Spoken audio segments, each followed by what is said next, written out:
갈라디아서 3장을 소개합니다.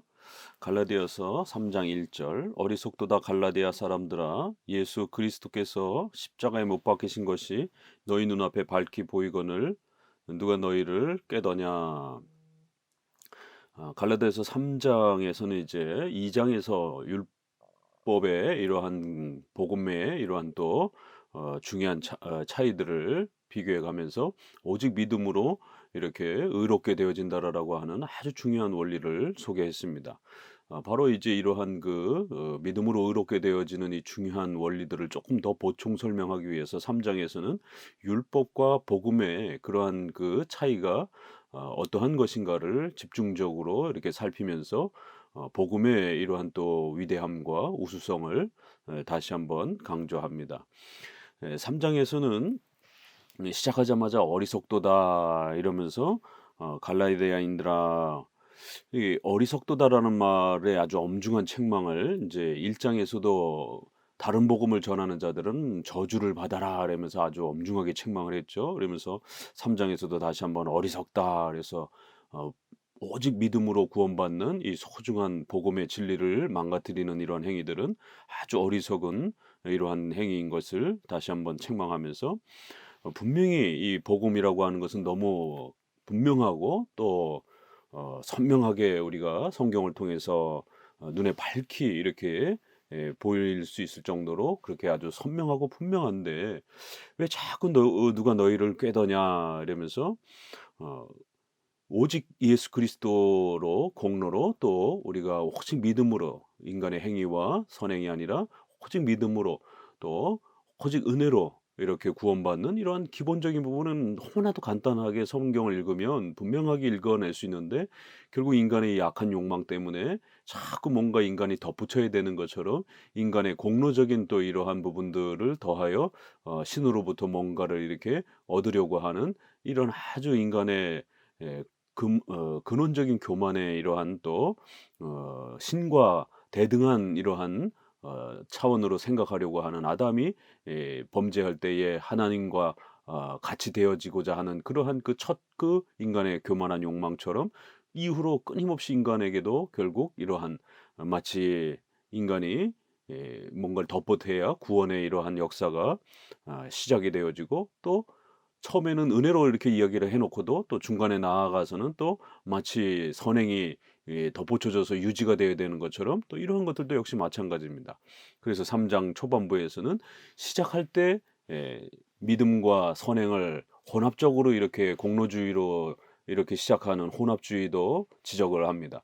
그러나 또 시작은 잘 믿음으로 이렇게 시작을 해 놓고 중간에 성화와 이러한 그 삶 속에 우리의 삶에 이러한 또 구원의 진행되는 과정 속에서는 출발은 은혜로 시작하지만 그러나 또 종말과 끝은 완성은 우리 인간의 선행을 통해서 완성해야 되는 것처럼 마치 또 이렇게 그 중간의 과정을 또 혼합하는 것도 역시 마찬가지로 책망을 받고 있는 것을 봅니다.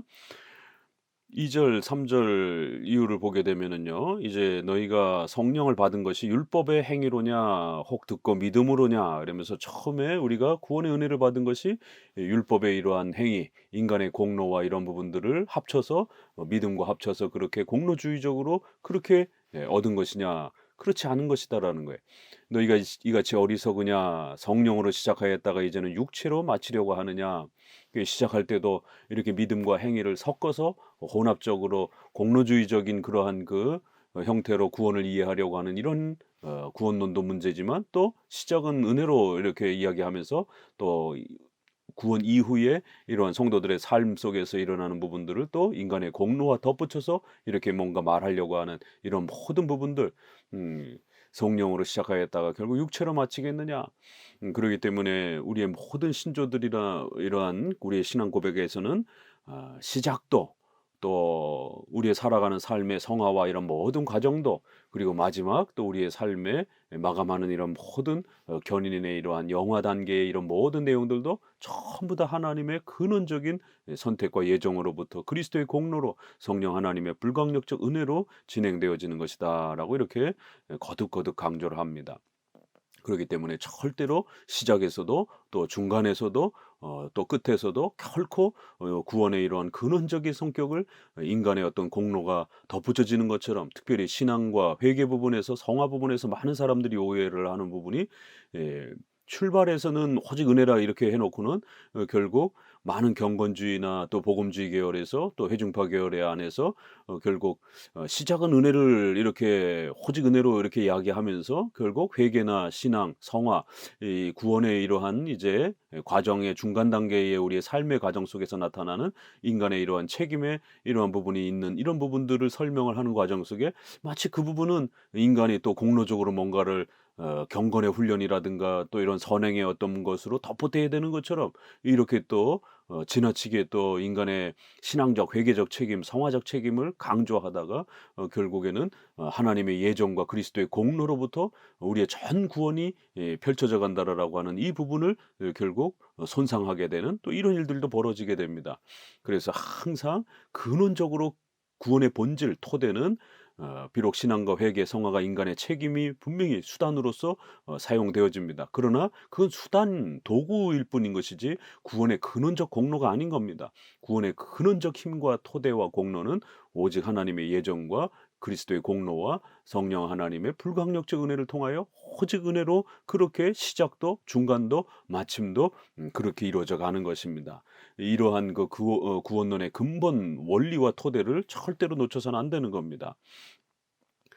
4절 5절 "너희가 이같이 많은 괴로움을 헛되이 받았느냐 과연 헛되냐." 이러면서 "어리석다. 헛되다." 이런 부분을 계속 책망하면서 결국 시작도 중간에라도 혹시라도 인간의 이러한 선행이나 또 인간의 이러한 경건한 그러한 행위들조차도, 그래서 믿음이나 또 회개의 이러한 성화의 이런 열매조차도 절대로 구원의 그러한 본질과 토대가 되지 않는다라고 우리의 신앙 고백서들 안에서는 그런 문장들을 아주 선명하게 그렇게 표현해 냈던 겁니다.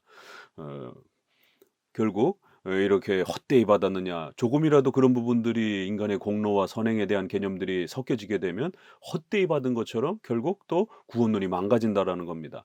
그래서 왜 우리 장로교회가 신본주의적 구원론, 하나님 절대 주권적인 그런 구원론의 이러한 형태를 구축하고 지켜가려고 애를 쓰는지, 또 이러한 본문을 통해서 우리는 이해하게 됩니다. 그렇기 때문에 이렇게 공로주의적인 신인 협력주의적인 또 이러한 형태의 구원론이 왜 위험한가를 우리는 본문의 갈라디아서의 말씀처럼 결국 그리스도의 은혜와 공로를 헛되게 만드는 이런 일이 벌어질 수 있다라는 겁니다. 5절 "너희에게 성령을 주시고 너희 가운데 능력을 행하시는 이의 일이 율법의 행위에서냐 혹은 듣고 믿음에서 냐." 이러면서 결국 오직 은혜로 오직 믿음으로 오직 그리스도를 통해서 우리가 구원받는 것이다라고 다시 한번 결론을 내립니다. 특별히 인제 여기에서 듣고 믿음으로냐, 이렇게 앞부분에서는 인제 믿음이라는 부분을 인제 이렇게 2 장에선 강조했다라면 믿음으로 우리가 의롭게 되어진다. 그런데 여기 3 장에 와서는 쪼끔 더 확대하죠. 듣고 믿는 형태로, 그래서 하나님의 말씀을 우리가 설교를 통해서 또 말씀을 듣고 깨닫고 배우고 고백하고 그 말씀을 사랑함으로 인해서 성경에서 가르치는 예수 그리스도를 우리가 믿고 의지할 때에 거기에 구원이 주어지는 것입니다. 절대로 율법의 행위나 선행이나 또 인간의 또 신앙과 회개의 이러한 경건한 그러한 또 이러한 열매들이 그걸 덧붙이거나 유지하거나 또 이렇게 만들어가는 것이 절대로 아닌 것입니다. 이 말씀은 특별히 로마서 10장 17 절에 있는 "믿음은 들음에서 나고 들음은 그리스도의 말씀에서 난다."라고 해서 이제 믿음의 그러한 또 원리까지 또 소개를 하면서 믿음은 반드시 하나님의 말씀을 믿고 듣고 의지함으로 만들어져 가고 형성되어져 가는, 절대로 신비 체험이라든가 무슨 방언이나 은사 체험이라든가 이러한 인간의 체험과 이런 경험이 아니라 하나님의 말씀을 믿고 듣고 의지하는, 여기에서 신앙이 이제 출발되어진다라고 이렇게 또 그 신앙의 또 이런 믿음이 형성되어져 가는 또 원리까지도 함께 소개를 합니다. 그리고는 인제 놀라운 것은 6절 이후에 "아브라함이 하나님을 믿음에 그것을 그에게 의로 정하셨다 함과 같으니라. 그런즉 믿음으로 말미암는 자들은 아브라함의 자손인 줄을 알지어다."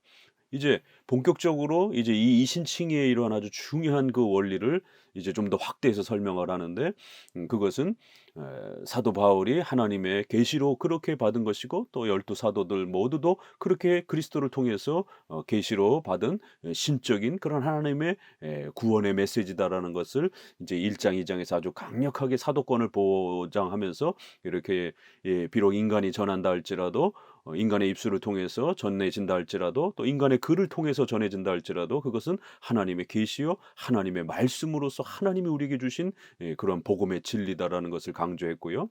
이제는 또 한번 구약의 이런 모든 그러한 구원의 원리조차도 역시 신약의 이러한 사도들이 가르쳤던 이신칭의 원리와 동일한, 그러한 신구약의 구원의 원리가 동일하다. 이 사도들이 전하는 이 복음의 원리가 얼마나 위대한지를 다시 한번 구약을 끌어서 더욱 그 증거를 명확하게 또 이렇게 설명하고 있습니다. 많은 또 교회의 역사 속에서 이 신약과 구약을 어떻게 또 구원에 대해서 이해를 하느냐와 관련해서 많은 논쟁들이 있었고요.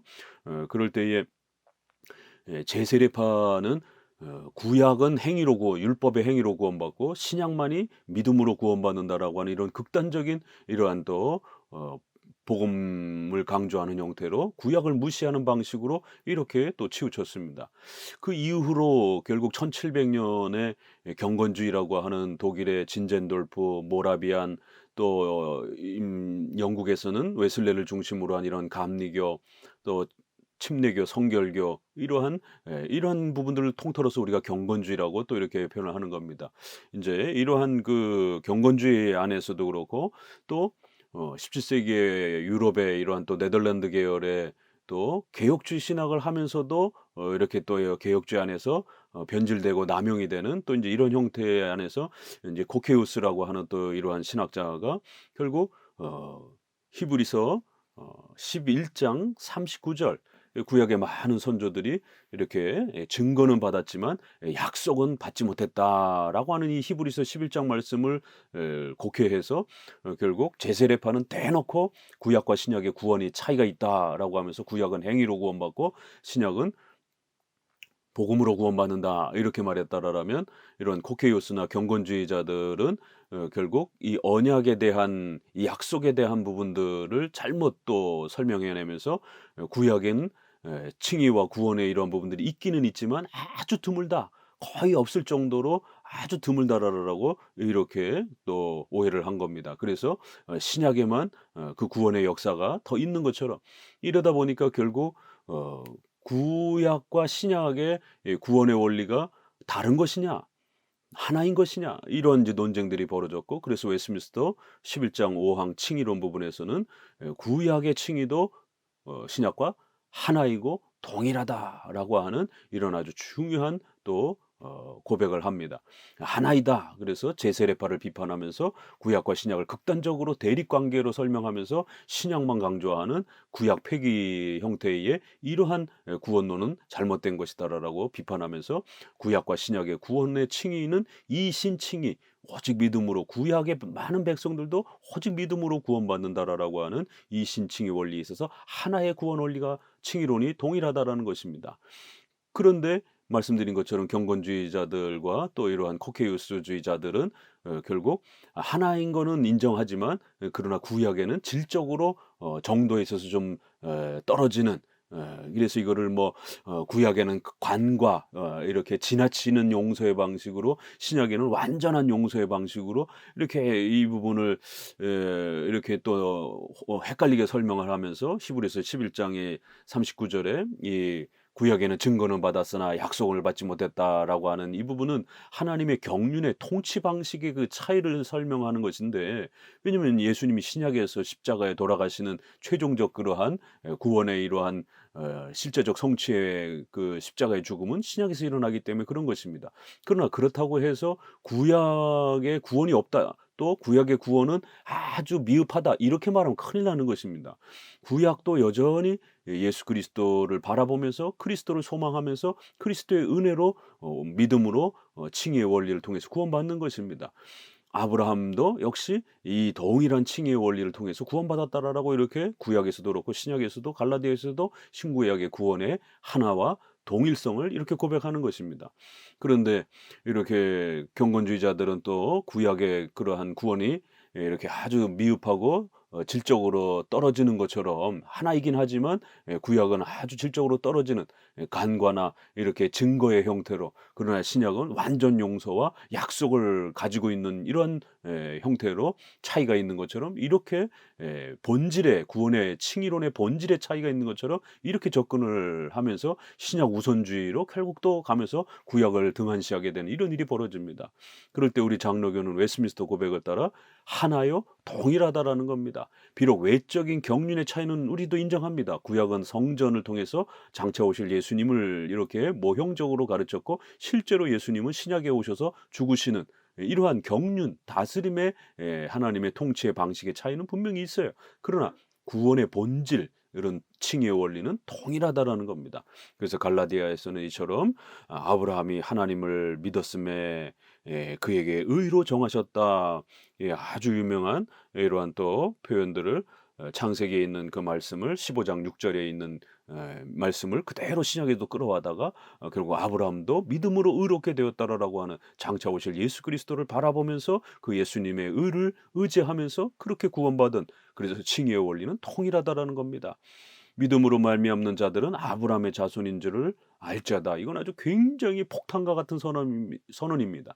1세기를 우리가 생각해 보게 되면 유대인들이 살았던 구약에 자기들만이 아브라함의 자손이라라고 성전의 제사와 이러한 절기를 지켜가면서 율법의 의식을 지켜가면서 자기들만이 아브라함의 자손이라고 생각했던 그 사람들 향하여 결국 아브라함도 동일하게 예수 그리스도를 믿음으로 구원받는 것이고, 그랬을 때에 그 아브라함의 진정한 자손이란 이렇게 믿음으로 예수 그리스도를 받아들이는 자들이 진정한 아브라함의 자손인 것이지, 율법의 외적인 그러한 제사와 성전을 따라한다라고 해서 혈통적으로 아브라함의 자손이 아니다라고 하는 아주 엄중한 책망을 하면서 진정한 아브라함의 자손이 되기 위해서는 오직 믿음으로 구원받는, 아브라함도 그렇게 구원받았기 때문에 동일하게 그러한 믿음으로 구원에 참여하는 자들이 진정한 아브라함의 자손이다라고 하는 엄청난 선언을 이렇게 고백을 한 겁니다. 또 하나님이 이방을 믿음으로 말미암아 의로 정하실 것을 성경이 미리 알고 먼저 아브라함에게 복음을 전하되 모든 이방인이 너로 말미암아 복을 받으리라. 좀 더 구약의 이러한 칭의론과 구약의 구원의 믿음의 원리를 더 확대해서 설명하죠. 그래서 하나님께서는 장차 이방인에게까지도 동일하게 이 구원의 원리를 적용해 주시려고 이미 벌써 성경은 아브라함을 우리에게 소개했고, 그 아브라함의 사건과 역사를 통해서 아브라함에게 복음을 전했다. 이렇게 아브라함에게 복음을 전하되, 아브라함이 그렇게 살았던 그 가나안의 과정의 이런 모든 역사들은 모범적인 그러한 그의 어떤 선행과 성화의 어떤 이러한 그 모범적인 본을 따라하는 이런 접근이 아니라, 아브라함의 생애를 통해서 하나님은 우리에게 믿음으로 사는 것이 무엇인지, 믿음을 갖는 게 무엇인지를 가르치는 아주 중요한 그런 교훈을, 복음을 아브라함의 생애를 통해서 가르쳐 낸 것이다라는 겁니다. 그래서 아브라함이 그 복을 소망한 것은 예수 그리스도의 의를 통하여 우리의 모든 죄를 용서받는 이거를 기대하고 소망한 것이지, 아브라함이 무슨 땅을 차지한다든가 외적인 이러한 것들을 유지하려고 그렇게 사는 게 아니다라는 겁니다. 아브라함이 얻은 것도 역시 복음의 이 위대한 또 복을 얻은 것이다라고 말합니다. 그러므로 믿음으로 말미암는 자는 믿음에 있는 아브라함과 함께 복을 받느니라. 그래서 구약의 모든 이러한 그 복도, 진정한 복은 구약의 수많은 외적인 형태로 땅을 통해서 또 많은 금은 보화의 이러한 그 소유를 통해서 복을 소개하지만, 결국 그 궁극적인 것은 그 땅과 금은 보화는 외적인 거고, 본질은 예수 그리스도 장차 오실 예수님을 통해서 우리의 모든 죄가 용서받고 우리가 하나님의 자녀로 초대되어지는, 이것이 바로 진정한 복이었고, 이게 신약에서 가르치는 복음과 동일한 내용이다라고 이렇게 말합니다. 10절 무릇 율법에 속한 자들은 저주 아래 있나니 기록된 바요 누구든지 율법책에 기록된 대로 모든 일을 항상 행하지 아니하는 자는 저주 아래 있는 자라 하였음이라. 이러면서 구약에서 이렇게 가르치는 이러한 율법의 이러한 역할, 그래서 이제 본격적으로 이제 율법과 복음의 역할은 과연 무엇인가 그러면, 그랬을 때 율법을 하나님이 아담을 통하여 처음 소개해 주셨고, 그다음에 행위 언약이라는 형태를 소개해 주셨고, 또 모세의 시내산의 이러한 언약을 통해서 또 좀 더 선명하게 우리에게 율법의 성격과 의미들을 점점 더 선명하게 가르쳐 주십니다. 그래서 하나님이 아담에게 요구하셨던 그 완전한 율법의 요구는, 아담에게는 그것이 자유의지가 주어졌기 때문에 지킬 수 있는 그러한 조건이 되었지만, 아담 스스로 자신의 의지로 범죄한 겁니다. 그리고 그 이후에 모든 인류의 후손은 죄 때문에 결코 이 우리 인간의 힘으로는 율법의 이 완벽한 요구를 성취할 수 없는 것이, 그래서 예수님이 오셔서 이 율법의 모든 요구를 대신 그렇게 성취하시는 의를 성취해 주셨다라고 말하는 겁니다. 최근에 능동순종, 수동순종 이래 가지고 그 의가 무엇이냐 가지고 많은 또 신학계의 논쟁이 있었습니다. 전통적으로 우리가 의가 무엇이냐라고 했을 때는 우리의 죄를 대속하시는, 죄값을 치르시면서 십자가에 죽으시는 피 흘림, 죄 용서, 그리고 또 율법의 요구, 바로 아담에게 요구되었던 그 행위 언약을 통해서 요구하셨던 율법의 완전한 요구, 지키면 살고 어기면 죽는다라고 하는 이 율법의 완전한 요구가 결국 모든 후손들은 죄 때문에 지키지 못하는 이런 상태에 놓여져 있는 거예요. 그래서 예수님이 이 땅에 율법 아래 나셔서 율법의 그 모든 요구를 완벽하게 성취하시고, 그리고 하나님 앞에 의를 얻으셔서 우리에게 그 의를 주시는 것입니다. 그래서 죄 용서와 의의 이러한 전가라고 하는 이러한 두 가지 이 전가, 우리의 죄가 예수님께 전가가 되고 예수님이 성취하여 얻으신 그 의가 우리에게 전가가 되는 의의 전가, 죄의 전가. 그래서 이걸 이중 전가라고 그러고 바로 그 의의 내용이라고 말하는 겁니다. 그런데 최근에 자꾸 이 십자가에 죽으신 것만 강조하면서 피 흘림만 강조하려고 하는, 죄 용서만 강조하려고 하는 또 이런 또 편협한, 또 한쪽으로 치우친 이러한 또 칭의론 이해하시는 분들이 나타나서 웨스민스터를 비판하고, 성경에 이 율법에 성취하셔서 의를 획득했다라는 말이 어디 있느냐, 율법을 지키면 의롭게 된다라는 말이 어디 있느냐, 이런 식으로 결국 문자의 이런 성경의 문자를 한쪽으로 치우쳐서 읽는 이러한 형태로 읽어내서 결국 이 피 흘려 죽으시는 죄 용서에 그리스도의 수동적 순종이라고 하는, 신학적 표현으로는 조금 어렵게 수동적 순종, 그다음에 율법에 순종하여 의를 얻으신 것은 능동 순종 이렇게 표현하는 거고, 우리 성도들에게는 피 흘리심을 통하여 우리의 죄가 용서되고 율법에 순종하여 의를 얻으셨다. 그게 바로 칭의의 의다 이렇게 설명하는 겁니다. 그러나 이제 신학적으로는 요거를 조금 더 학문적으로 표현하면서 능동적 순종, 수동적 순종 이렇게 표현한 것이에요. 그러면서 이제 이 갈라디아에서 이런 말씀에 봐라. 결국 율법 책에 기록된 대로 모든 일을 항상 행하지 않는 자는 저주를 받는다. 또 그다음에 율법으로 말미암아 의롭게 되지 못할 것이 분명하나니 이는 의인은 믿음으로 말미암아 살리라. 12절에 율법은 믿음에서 난 것이 아니니 율법을 행하는 자는 그 가운데 살리라 하셨느니라. 그리스도께서 우리를 위하여 저주를 받은 바 되사 율법의 저주에서 우리를 속량하셨느니라. 그래서 여기도 보니까 우리의 이 죄를 위해서 대신 십자가에 죽으시는, 죄값을 치르시는, 저주를 대신 받으시는 이 피 흘림만 있지 않느냐, 이게 의다 이러면서 율법을 행하는 자는 그 가운데 살리라라고 하는 이러한 요구를 결국 인간은 행할 수 없는 것이다. 그렇기 때문에 우리 인간은 죄값에 대한 부분만 해결하면 된다. 이게 복음이다. 이런 식으로 읽어낸 거예요. 할 수 없다라고 하는 이 부분을 강조하면서, 그래서 예수님이 죄값을 치른 거다 이렇게 복음을 설명하는데, 그러나 이건 잘 읽어야 됩니다. 이 레위기 18장 5절에서 율법을 행하는 자는 그 가운데서 살리라라고 이렇게 아주 선명하게 율법에서 요구하는 그 완벽한 의를 성취하면 의를 주는 겁니다. 그게 아담에게 약속했던 행위 언약의 내용인 겁니다. 여기서 말하는 율법을 행하는 자는 그 가운데 살리라라고 하는 이 레위기 말씀을 그대로 끌어온 것은, 이 인간이 죄 때문에 이 율법의 이 요구를 행할 수 없는 것에 대해서 율법의 이러한 그 정죄를 받는 인간의 연약함을 지적하는 것이지, 율법의 이러한 의로운 요구가 필요 없다, 그냥 우리는 오직 죄값만 해결하면 된다, 이런 거를 가르치기 위해서 이 본문이 있는 건 아닙니다. 분명히 여기서 율법을 행하는 자는 그 가운데 살리라. 누구든 율법책에 있는 대로 모든 것을 항상 행하는 자는 저주 아래 있다. 그러면 반대로는 그 완벽하게 행하면 저주 아래 있지 않은 겁니다.